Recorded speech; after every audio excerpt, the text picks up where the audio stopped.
Okay, so let's move on. So in the example we saw it has been asked that peak amplitude of the carrier signal after modulation, and we gave the peak amplitude which was AC 1 plus KAAM, which is mu cos 2 pi FMT, which is the amplitude of the SAMT signal. Okay, so after that our question was finished. Now we will look closely to the amplitude. And we're gonna take out some new terms.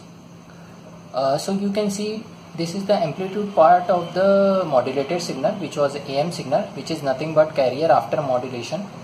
Okay, and there was cos 2 pi FCT, which I have excluded. We are only focusing on amplitude part. So what I want to mention here is following.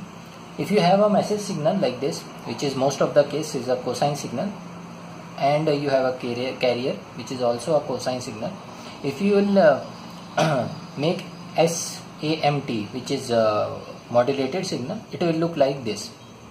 Okay, so you can see this is the carrier part and its amplitude is being varied by this message signal. Okay, this is how the signal will look like in time domain, the modulated signal or carrier after modulation.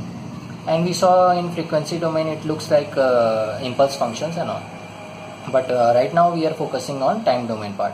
So if you look closely, there is a 2 points I have marked, which is Amax and Amin, which is the maximum value of this SAMT and minimum value of this SAMT. Okay, which is also called as maximum peak amplitude of AM signal and minimum peak amplitude of AM signal, which you can write as Amax is equal to AC into 1 plus mu into 1. Similarly, Amin is AC 1 minus mu into 1. So this, how this is coming? Because the maximum this amplitude will occur when the cosine value will be maximum, that is plus 1. So that is why this multiplied by 1 is coming, and minimum value of this amplitude will come when this cosine has minimum value, which is minus 1. That is why this minus into 1 will come here. So that is how you can see the maximum and minimum values of the AM signal or modulated signal, which you can write it as AC 1 plus mu and AC 1 minus mu. Okay. So what we can extract from Amax and Amin is following. We saw Amax is given as AC 1 plus mu, where Amin is equal to AC into 1 minus mu. I write it as equation 1 and equation 2.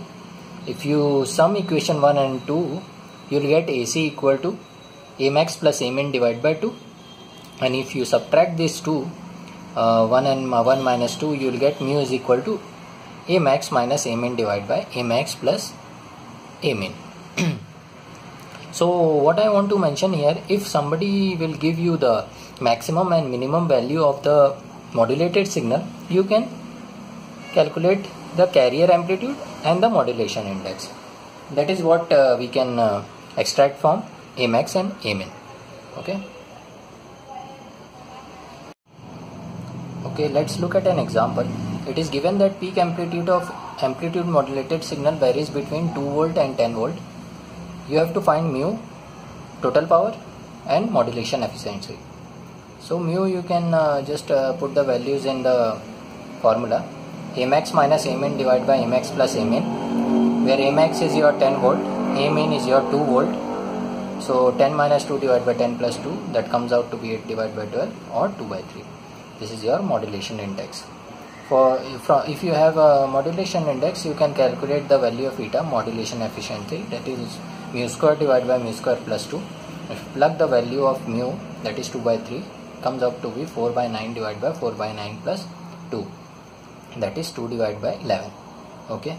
Now to calculate the value of total power, you need carrier amplitude, and carrier amplitude you can calculate by Amax plus Amin divided by 2, which is 10 plus 2 divided by 2, that is 6 volts.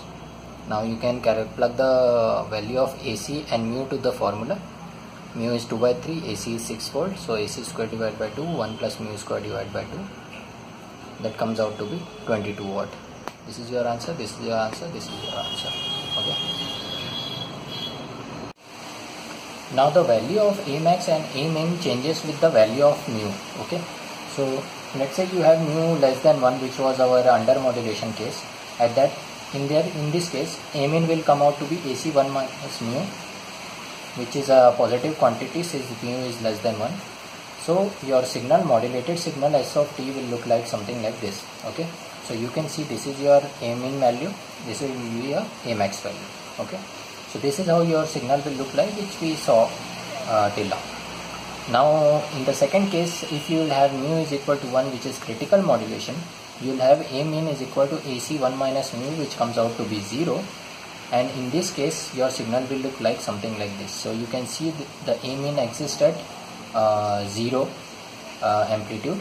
Okay, rest the signal look like same, just the A min value goes to 0 and A max is your this value.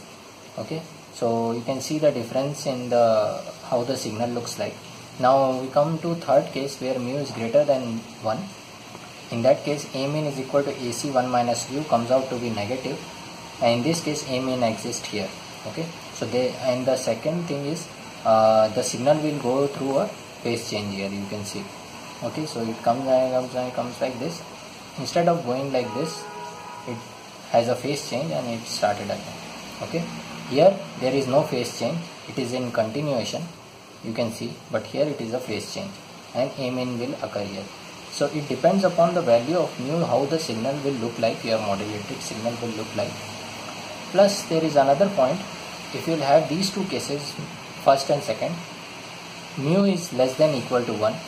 In this case, the demodulation is easier and you can use the envelope detector to recover your signal.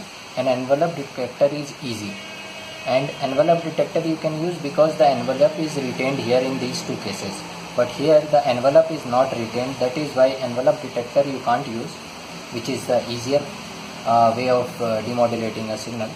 That is why for this case you use something called synchronous detector, and the demodulation for this part is difficult. Okay, so these two for envelope detector you can use, but for this guy you have to use synchronous detector. So for mu less than equal to 1, you can use envelope detector. For mu greater than 1, you need to use synchronous detector for demodulation. And for this part, complex demodulation is complex. For this part, demodulation is easy.